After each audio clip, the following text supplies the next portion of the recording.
In our final section of solving equations, we have two equations here where one of them we're going to use combining like terms, which we learned in previous chapters, and the other one we're going to use our distributive property. So let's get started with our first equation here in red. We're going to do this equation by combining our like terms. Remember, like terms mean they have either the same variable or they're just like numbers.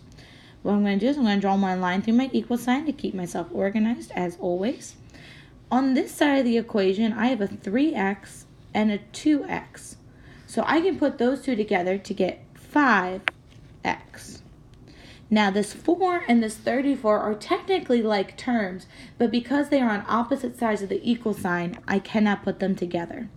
So my new equation is going to be 5x plus 4 equals 34. Now what we have here is just another two-step equation. So I need to subtract the 4. I need to get rid of my addition first.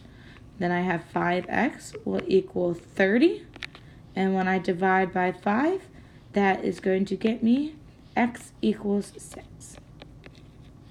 Over here, we have the distributive property. Remember, when you see parentheses like this, that means the number in front needs to be multiplied to both numbers.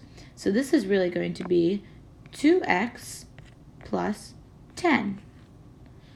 Now this is still going to equal 18 because when the parentheses end, so does the multiplication. So I'm going to draw my line through my equal sign here. And once again, we have a two-step equation. So I'm going to subtract this 10 from both sides. It's just going to leave me with this 2x over here and an 8 over here. And I'm going to divide by 2, which is going to get me x equal to 4.